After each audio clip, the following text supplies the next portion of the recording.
everybody so much for coming.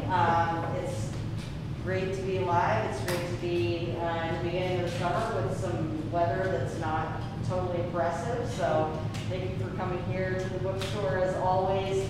Thank you so much for supporting our bookstore. Without a brick and mortar store, we cannot have flesh and blood authors. So thank you so much for supporting independent bookstores and supporting authors like Jacinda, whose family is here. And there's nothing I love more than family. Like, it's a kind of throwback to the holiday recital with the proud family in tow. So thank you everybody for coming. It's one of my favorite parts of the job is seeing the family, like encouraging the work of towns. We've got this wonderful book, Mother Country. We can hang out in here until about 8:30, but the bookstore does close at 8. So about 10 minutes prior, we'll make sure that everybody gets a chance to get out and purchase a copy of the book if you like. And then I'm sure we'd be happy to sign it. Absolutely. Yes, thank you so much, everybody. And without further ado, Jacinda Townsend is the author of Saint Monkey, which won the Janet Heidinger Kafka Prize and the James Fenimore Cooper Prize. She's a graduate of the Iowa Writers Workshop and teaches in the MFA program at the University of Michigan in Ann Arbor.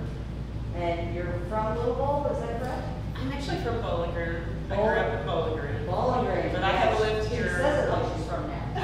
And I can say Louisville like I'm from here too. That's a beautiful place. Without further ado, everybody, Carmichael's and all of us, welcome. Thanks. So I was joking that I've been to like 7 different cities in the last 2 weeks, and I've been to places I've lived, places I haven't lived. I went to Boston, I went to Wilmington last night, where I have lived for, I raised my kids there, you know. And I tell people, when I went to Lexington, I got my accent back, but being here is like kind of being home. And of course, like, there's so many people in here that I know and love, and like being with you is like being home, so thank you. And my agent is here, so thanks Alice for being here.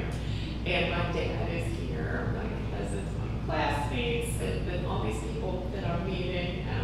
So I want to talk a little bit about where the book came from, and then I'll read a little bit to you. But first, let me ask you a question, since this is a cozy room and it's recorded and police. Do you think you could kidnap a child? Under any circumstance, no circumstance, really. Can anyone think of a circumstance where they would kidnap a child? I bet you could. Yes. Yeah, yeah, yeah.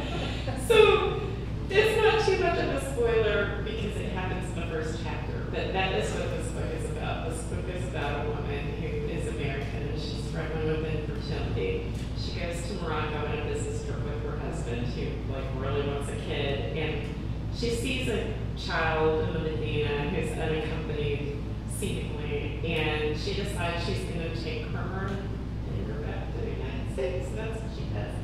But this child belongs to a Mauritanian woman who is in Morocco with no papers because she has escaped modern-day slavery in Mauritania.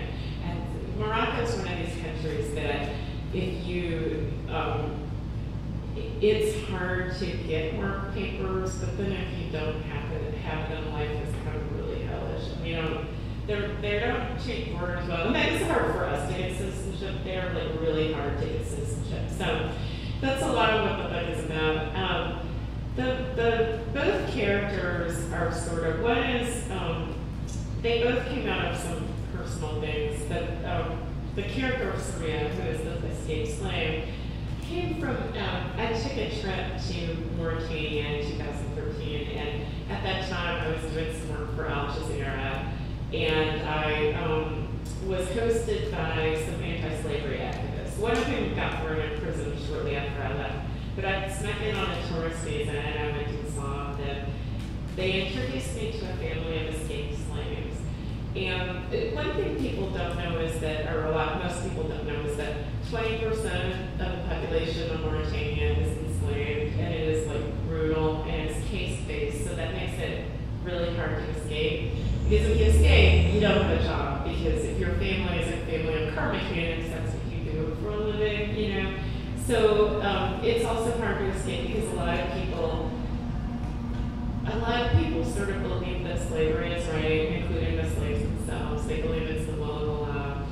And as my dad knows, because he has to wire me money while I was here, it's a country that's really, you remember?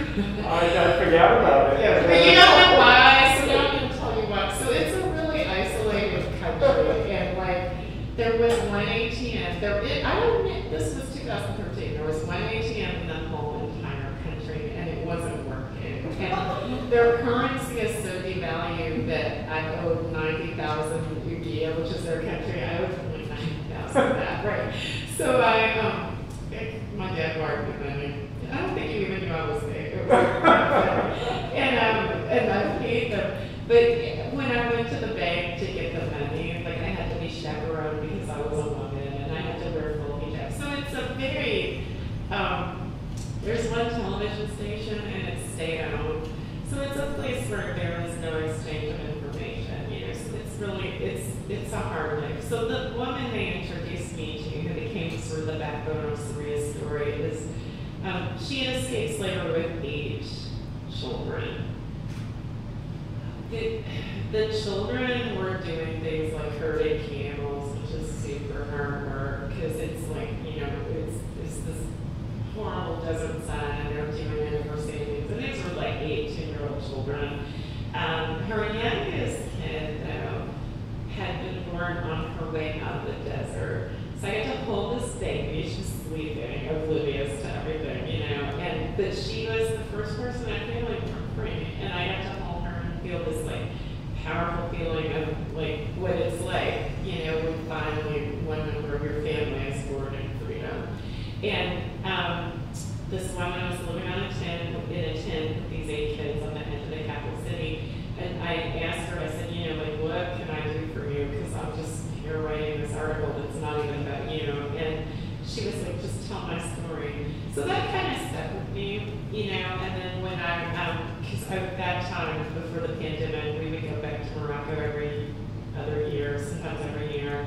And her story kind of became intertwined with other icky things I discovered about life in North Africa.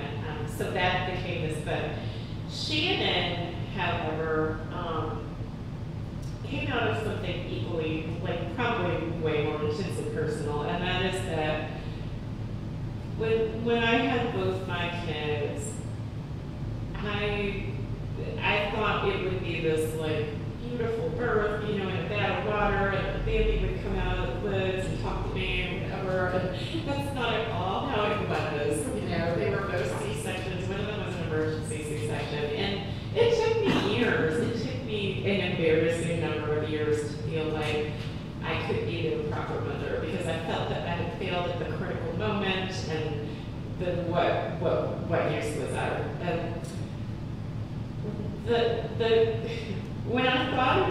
When I was thinking about this book, I thought, well, if you spool this out to the nth degree and you give a child in some wild way, like how long does it take you to feel like that to its parent? So she kidnaps me.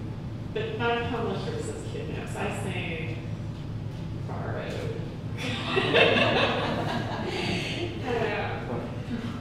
So I'll read to you a little bit from the beginning of the book when she decides this.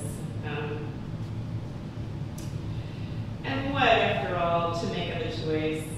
She'd chosen to return to Morocco with the man she'd wed just 2 years prior, a man she felt she could never know from Adam, a perennially constipated wind engineer named Vladimir, who still shocked her in the mornings with his routine of gargling loudly before spitting.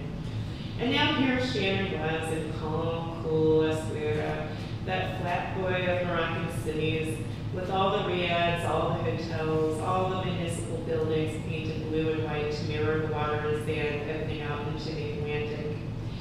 After the roasted air and sandstone red of Marrakesh, the breezy days and cold nights of Essaouira were a relief. Their hotel stood beachfront with a view of the distant island of Mogador and its time-crumbled slave prison. Daytimes, when Vlad was away overseeing his power turbines, she walked the streets behind the hotel. She wore sunglasses so no pickpocket could register her wonder, and she put on the hairy pace of the Moroccan women she saw running errands all around her. Unescorted, she found flowering bushes in people's front yards and a film of grit that blew from the graveled public lots to coat her hair. A mole, decomposing in stages until its fourth day dead, when what she found in its place were maggots, writhing in a dark, murky pudding of sand. She found an école privée for children with a mural of dolphins and squid painted on its face. She took long lunches of fish tagine with glass after glass of red wine and wiped her lips clean with wet napkins.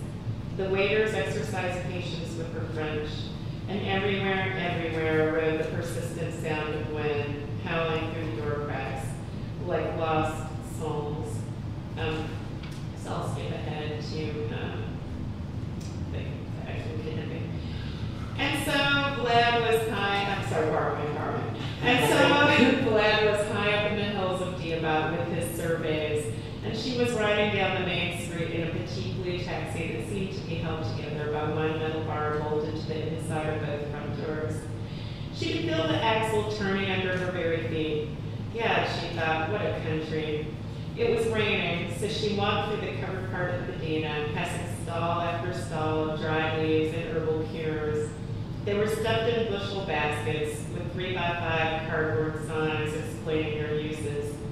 In every shop stood concoctions of Viagra, mostly misspelled as Viagra. Viagra Fort, Viagra pour les femmes, Viagra pour grouper les rideaux. She thought to buy some for Vlad as a joke, but she knew without the signs she'd be just offering him raw herbs in a paper sack. The joke would be lost.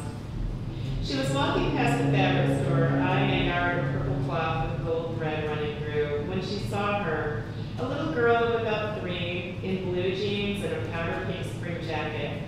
Her curly hair fell to her shoulders in 2 braids that were sealed off with bright green rubber bands. Though she looked clean and kempt, she seemed alone. Shannon stood for a long time watching her, but no adult called or even poked their head out of a storefront. She felt her heart step up its pace and realized the little girl was somehow familiar, though she couldn't possibly have known her. Africa was the motherland after all, and the proof was here in this small girl who could have come from her very own barren body.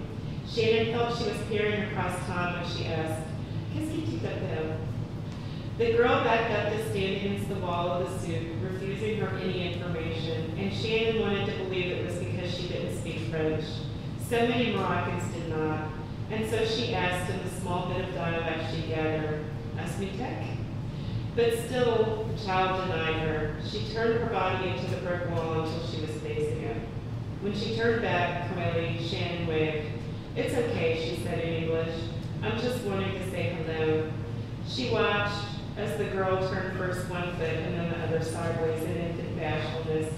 She scuffed the toes of her little shoes against the cobblestones. "Where is your mommy?" Shannon whispered. "Where is she?" The girl clenched her fingers open and shut, a wave. "Come with me," Shannon said in English, taking her hand. She could almost hear the fast beating of her own heart, and she had to stop to make herself think, for she recognized this feeling, a cat stalking birds. She didn't want to feel this bald, this rapacious, but the desire she bore was beyond her strength, as though her resistance had been drowned in all the clomid and progesterone she'd injected into her own veins. She turned warm and drifted temporarily to the side of herself, outside any lingering sense of morality. She wanted too much in this long year of not being pregnant. She desired too hard. She was afraid of losing Vlad as she was of being permanently childless, and she was less afraid of losing herself as she was of losing either thing. "Ice cream?" she asked the girl. But when the girl grinned and nodded her head yes, greed stepped itself back into the inner chamber of Shannon's heart. This was someone else's child, she reminded it, and she held her arm out to the girl in a manner slightly stiffer. This was someone else's child, whom she was just taking for ice cream. The girl clenched her teeth against her lip in a show of delight Shannon had never seen on anyone, anywhere, ever. So I'll read a little bit to you. The novel's told in diptych from both Shannon and Saria's points of view. So I'll read a little bit to you from Saria's point of view. And this is when she first gets to Morocco. So this is chronologically before Shannon gets there. This is a little bit of her backstory and explains what her life has been like in Morocco. The music spread royally, cradled the trouble in Saria's mind, settled first in her right ear and then her left, swirled like the smoke in the base of a water pipe, rattled her brain as though fighting itself to sit in one ear. It wasn't funneled through a loudspeaker. On the soles of her feet, she could feel the vibrations. The new instrument was large enough to rock every alley in the corridor. The sound was something grown solid and heavy, anchored to earth. She stood in the doorway of the Elefik parlor and listened. Adwan, Zare's son, sat forward on a cushion with his wrists crossed atop his lap, each of his palms stretched over an opposing knee. His skin was as a quail's egg, his neck and the insides of his arms mottled with lightness. Or perhaps the lightness was the true color of Adwan, and the rest of them, the warm darkness of his face and the backs of his hands, were the errors in pigment. He pushed his glasses back up his nose and stared at her, and she felt the shame of the secret thing happening inside her own body. That noise, she asked? An organ, he said. To further explain, he stretched his arms forward and moved his fingers as if across keys. Still, she didn't understand. In the desert, she'd never seen such. Adwan spoke to her only in two-word sentences, but he helped her mop the floor with a towel in the evenings, and he walked her around the Medina, showing her where to buy cooking oil, soap, and the vegetables the family needed. She didn't yet know all the words for gratitude in the new dialect, so she was relieved to be able to express it in housekeeping. Her third day with the family, Adwan had taken her to a nearby abattoir and told her something in Darija. When she hunched her shoulders to show she hadn't understood, he pointed discreetly at the shop and sliced his hand horizontally to indicate no. He took her to another abattoir and made the same motion with his hand, and then to another. Finally, at the fourth shop, he nodded and smiled, and it was in this way that she understood that the meat there was the freshest. Her fourth day in the house, Adwan taught her phrases. Which way is the spice cellar? The price for fish is too high. I feel like a drink of tea. Then he taught her words that stood by themselves. Hot, arm, 20, elephant. On this, her fifth day, he talked to her about music. Rai, Noava, Shebami, the organ. He clapped his hands over her ears. Too loud, he said. She shrugged. She rather liked it. The baby in her stomach moved. The baby liked it too. Made by the Français, he said. She didn't understand. Like in a Christian temple. The organist came to a Christian hymn of modern chords that made an empty bass rattle against the floor. Adwan came to the doorway and slid his hands to rest on the side of Saria's face, and she dropped her head and she hoped to look like modesty. In fact, she was deeply embarrassed for Adwan, for his feelings. Her lungs felt awash in the vibration of the organ. The music reconstituted the very beating of her heart. She didn't feel attracted to him so much as connected to him, but the connection in this new land of her immediate future felt essential. Since arriving in Marrakesh, she'd been invariably encouraged on the edge of tears. While hanging the family's laundry, she saw a cat on a neighboring roof, eating the remains of the pigeon, and found herself weeping. She walked to the Schmaltz at night to watch the bands and dancers and storytellers. She stood at the edge of one of the circles as a man wheeled a cart of false teeth past. I hope your daughter sees the man. I hope he's still there. She stood at the edge of one of the circles as a man wheeled a cart of false teeth past and found emotion congealing itself in her nose. but she didn't understand why now, when life was so easy. She was gaining back tears. While the family was away in the daytime, Surya let herself out of the riad with Surya's king and fed a dying dog she'd first seen from an upstairs window. She threw in chicken bones stripped and tendon, as well as fish bellies that one of the upstairs tenants had forgotten to refrigerate. With a bread knife, she sawed off a quarter of a tin can and sat out in water, meaning to slake the dog's thirst for the world it knew. She fed the dying dog until it was no longer dying, until after a few days it had energy and presence of mind enough to limp away down the alley and disappear, leaving only a dark oval of dried blood on the corner brooks where it had lain. So the last chapter I'm going to read from, and I'll read 2 bits of it, is, I asked you initially, could you kidnap a child, right? Could you look away as a child was kidnapped? Are there circumstances? I'm sorry, say it again. If you witnessed a child being kidnapped, could you look that away? I think that would be harder to look away It would, than right. actually kidnap. Yeah, I do too. I agree. I think it might be. I agree, but these people don't. So I'm going to let you guys choose. There are 5 people in this chapter who sort of turn the other way. There's a hotel clerk. There's a woman at the airport. There is Janet Townsend. There is the consulate guy. And there is a woman who actually, she's a shopkeeper, and she actually sees it happening. So who are you most interested in hearing first?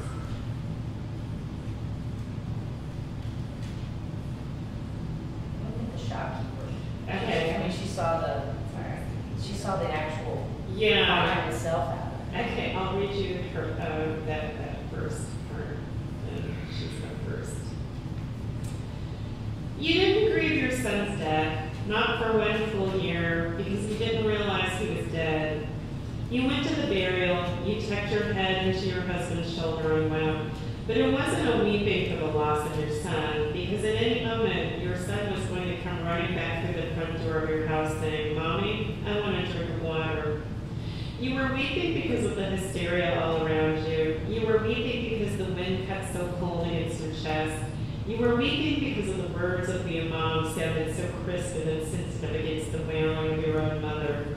Or, more honestly, you didn't know why you were weeping. You found the tears there in your eyes, felt them brimming over until they were running down your cheeks, and once they fell, it was such a relief that you found you could not stop. But you didn't understand why your son had died, and so you didn't understand that he had died. And you weren't bitter, not once in that year, because your arms still held the muscle memory of him, and for you, he wasn't gone. He just wandered off quickly as his toddling legs would let him, and fallen off the ledge between houses.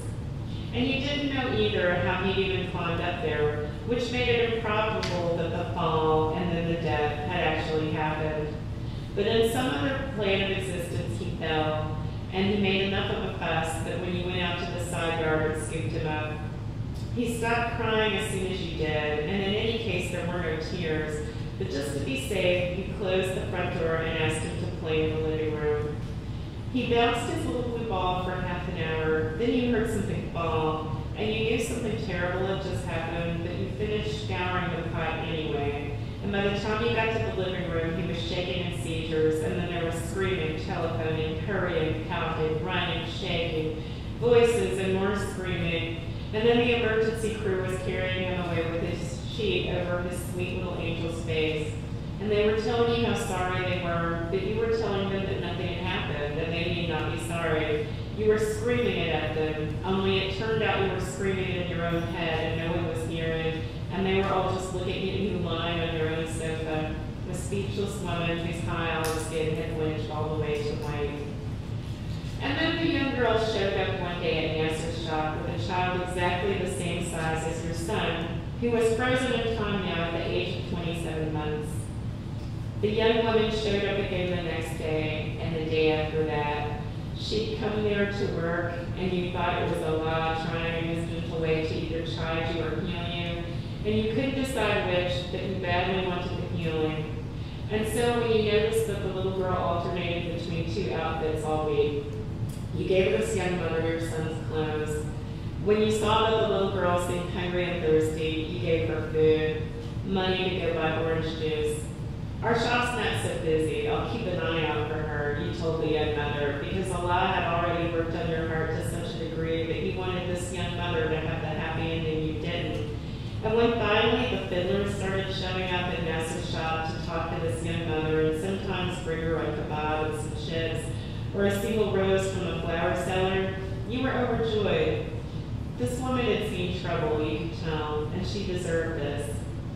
And then the fiddler went off to gendarmerie school, is what Nasser told you and your husband. And then the young mother would come out to stand in front of Nasser's shop from time to time, looking from left to right as though she were lost. She kept the taller walk the fiddler had given her. She still crossed her arms nervously across her breasts, but now the arms seemed looser, more hopeful. So when the American woman came and took the child down the alley, repeating her question of ice cream, you didn't think twice about it. This woman, with her big boxy shoulders and her leather fanny pack, was so obviously American. She had a deep gash that something had riven on one side of her face, yet still was beautiful, with curly black hair and brown skin, and she seemed full of peace and light, delightful, like almost all the American women who came in your shop. Strangely enough, the woman and the child so resembled each other, it was as though they belonged to each other already. And the woman brought her right back to the alley the first time, and the child seemed so happy. And when you saw the sheer delight in the little girl's face, you wished that the woman could take the child for ice cream every hour of every day. But what you really think, because now you know you're capable of thinking anything into reality, is that the American woman saw the sheer delight in the girl's face, and she decided that the child should indeed have ice cream every hour of every day, and so she took her back to the United States to make this happen. And you convince yourself that this is the best way, that no matter what this little girl loses in the bargain, she will escape this bedraggled life in her mother's little flat in Diabet, and that the young mother will be free to marry her fiddler. And even if that's not the way, there's nothing you can do for this young mother by telling her what's happened to her child. And so you say nothing. You listen to her cry, you listen to the alarm of your husband and later of Nasser. You touch her heart and you cry with her, but you say nothing. If you can turn over your son to Allah, this young woman who's too young to even be a mother can surely turn her daughter over to a rich American. It is niyah, it is obedience, it is the divine plan to be unwritten by your hand in hand. And Elaine is still unconvinced. Kidnapping is against the law.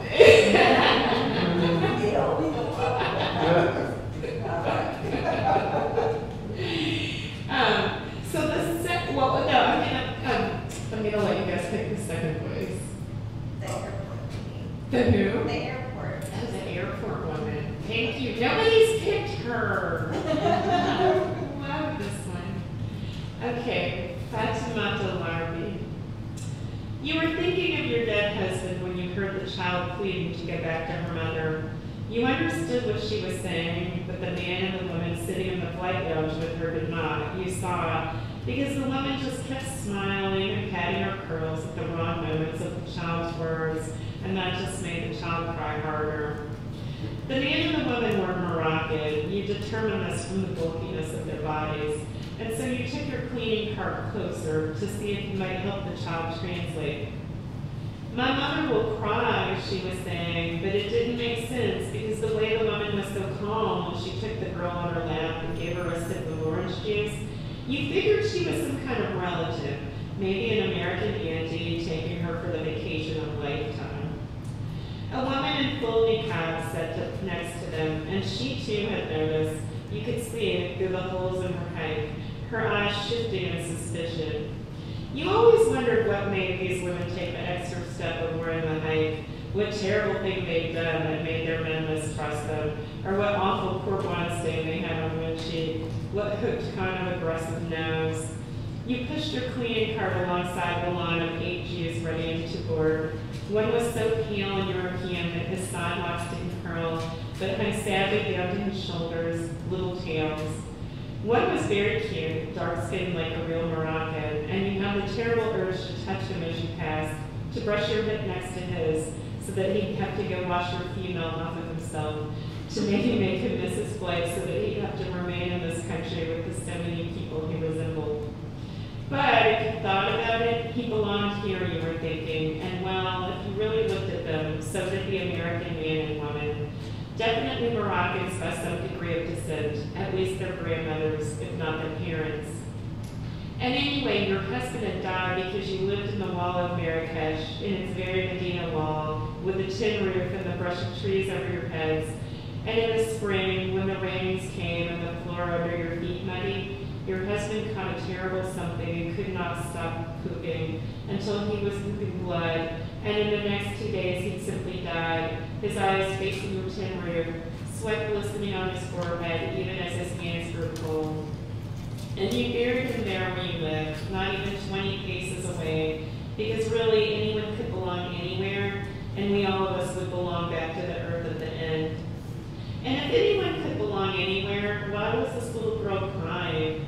She'd go to America and she'd learn to belong for however long her very nice auntie was going to keep her there. So and then there are the other 3. There's a guy at the hotel who's just, he's working with this woman he has a crush on, and he's got his mind on that, and he's like, whatever, just bye. And then there's the consulate who they blackmail because he's having an affair and they know it, and so they tell him they know it. And then there's her husband is the funniest because he's a bit of a dork. Vladimir, he's just a dork, and he knows that if they get divorced, like, she'll just take like any excitement he has in his life, and so he talks about how desperate he is to keep her. And so when she shows him this child, he's kind of like, okay, this is what we're doing. So they all have their reasons. I think they're like the Lando Calrissian crew. You know that he says, what is he? He says, I got my own problems, right? So any questions? Yes. I noticed those passages, and I assume probably all of those witnesses were all in second person. Were you, as you wrote it, were you hoping to kind of put the reader in that place and ask them that question? Would you let a kidnapping happen? Yes, thank you. So one thing I've tried to do with everybody is make them sympathetic, because I think, and I felt like this when I was writing my first book too, like, we could all do anything any day of the week, really, and I wanted to sort of make it clear that both of these women, even though they're in very different places and they're struggling with very different things, are in a lot of ways struggling with just systematic things. You know, like Shannon, she has $180,000 in medical debt, she has $150,000 in student loans. She has a whole network of people who are kind of making her feel bad about infertility, you know, and so, yeah. And all of these characters, I think, I didn't want any of them to be saintly, because I just believe in complicating the water, you know. So I figured second person, I love second person, and I shy away from it because I know a lot of people feel like it's gimmicky, but I love how it does make you, the reader, sort of take that psychological step back and say, oh, this could be me, this is my could be me.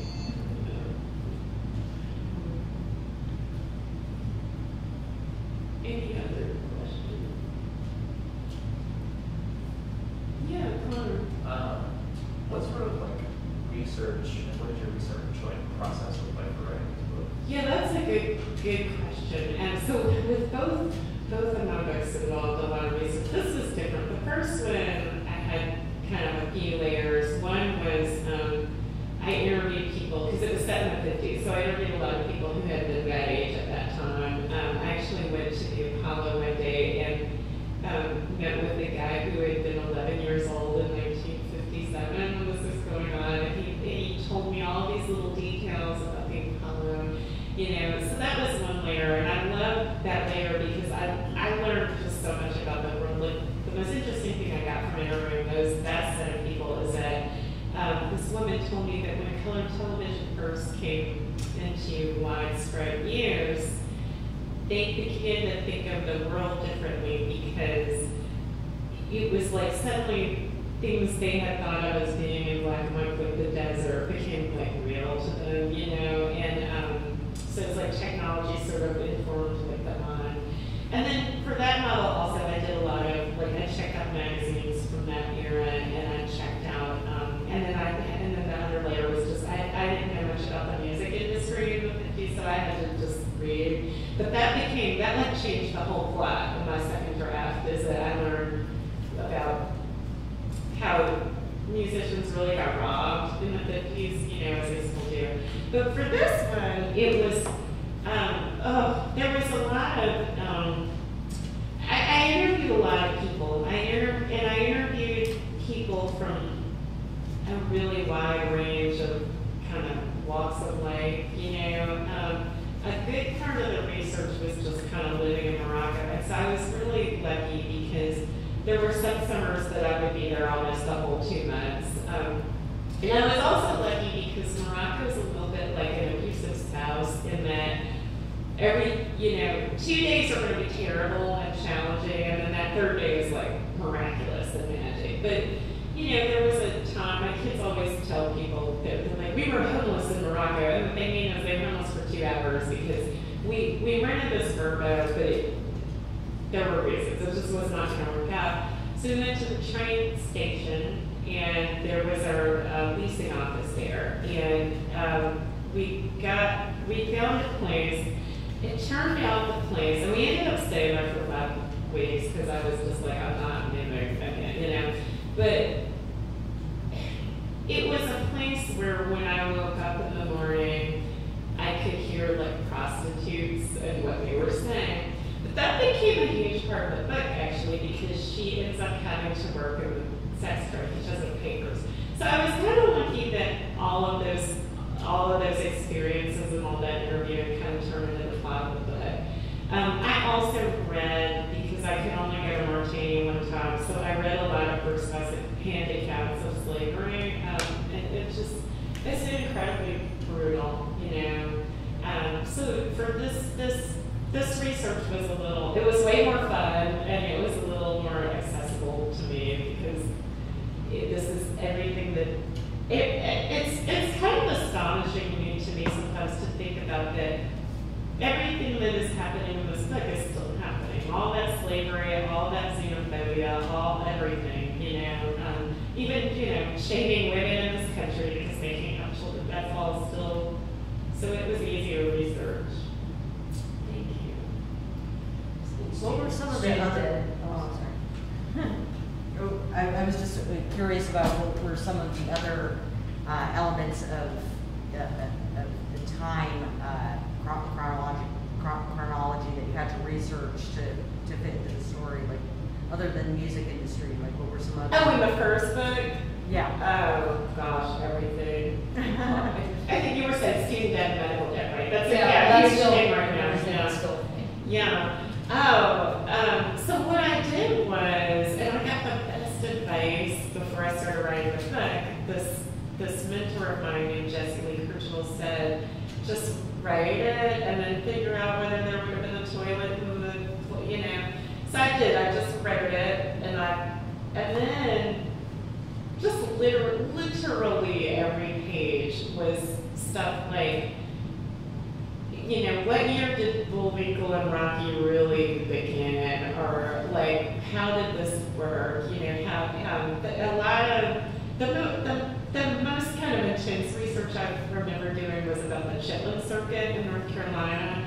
And I learned so much, like I didn't know Jimi Hendrix started out, and I had put in a lot of cameos, so I had to make sure that they would have actually been in the United States at this time. And think the other layer of research I did that was just so much fun is I listened to 50s on 5, which is a Sirius XM channel, and so I ended up having to actually write a song for that book because we couldn't get permission for a lot of the lyrics, and then the lyrics were a huge part of the plot, so I wrote a song that did the plot. But I had to kind of figure out what that song would have been, like what those sensibilities would have been at that time. Because I mean, if I wrote a song, it would be way different, you know. So it was really fun research. Yeah. But there was a lot of it, and I was so glad for that advice because when I started doing the research, I would get stuck for, you know. I mean, I spent a day watching Boy Glue. You can't look that up without wanting to watch it, you know.